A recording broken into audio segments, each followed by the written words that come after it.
Hello parents! I wanted to make a quick video to show you how to best keep track of your child's progress in Google Classroom to see how they're doing in their classes. We're going to talk about three things today. Number one is making sure you are set up as a guardian and changing your settings for that.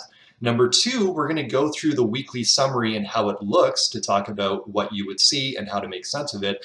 And number three, we're going to talk about a view in your child's classes that will enable you to see how they're doing, what they're missing, what's turned in, essentially just what's going on in the classes in a really easy to digest way.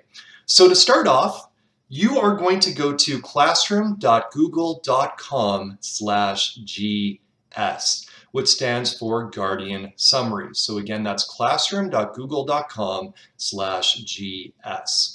I've already been signed up for a student test account that we have, so it is showing here that I am getting email summaries for Southview School students. Under this view, I can choose the frequency of how often I'm receiving that summary. So I can choose between weekly, daily, or no summaries at all. I'd probably suggest weekly. I think that that's better than the daily summary, which it ends up being a lot of noise and might not tell you the full picture, while the weekly summary is really good for seeing what has been turned in and completed and what missing assignments your child may have. Finally, the other thing to do is just select a time zone, and of course we're looking at Mountain Time, Edmonton here. This will get sent out if you are on weekly Friday afternoons, and they typically come, I would say, around 4:30 or so. In fact, here I'm seeing that I received it at, yep, exactly 4:30. Now, you may not already have a Google account. If when you go to classroom.google.com/GS, you get this sign-in message, then if you have a Google account, you can of course sign in. But if you don't have one, this is a chance for you to create an account, which you need to have in order to receive these Guardian summaries. So all you need to do is go to Create Account, and then of course for myself. When you're in this, you can enter in your information, and you could actually create a new Gmail address, or you can use a current email address instead, and that's fine. You can use a Hotmail address, a Yahoo address, whatever you'd like to. You can set that up as a Google account, so you don't have to create a new email account if you don't want to. All right, so that is getting set up for the Guardian summaries for Google Classroom. Let's say that when you type in classroom.google.com/GS, that you are not signed up for any student at all, so your child isn't on the list. You now need to send an email to your child's teacher and say, please add me as a guardian. When they do that, you after that will be able to get to this screen and accept and continue and change your settings. So here's what the summary will look like. When you look through this, it will tell you what is missing from last week. So take a look at the titles, they're important. On this student test account, of course, there's a lot missing because they're not an active student. But when I look through here, these are all of the things that have not been turned in by your child. So you can look through, take a look at details of the assignment and see what's happened so far.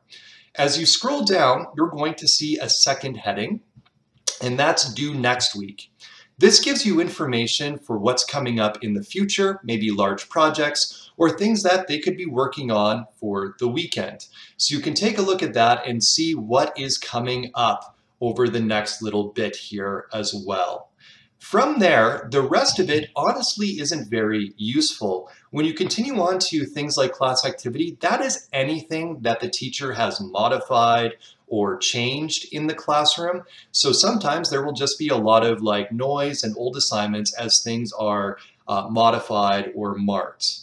The problem with the weekly summaries is you cannot see feedback from the teacher. There is no way in this view to see comments or to see grades for what has been completed. For that, instead, we need to go from the student side. This is by far the most useful view of how you can look at their assignments, their feedback, and get a general sense of how they're doing in their classes. You are going to sign in with or as your child's, And I'm going to right now make sure that I'm signed in as that test student account. So I'm going to, in Chrome, self-view school student. If they have a Chromebook, they're just going to sign into their Chromebook with you. But no matter what, at the top right, you should see a picture that they've chosen, a profile picture. And when you hover over it, you should see their name. That means that they are in their account.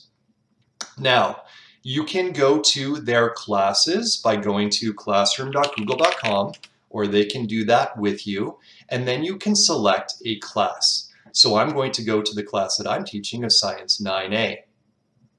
The next step is you're going to go to classwork.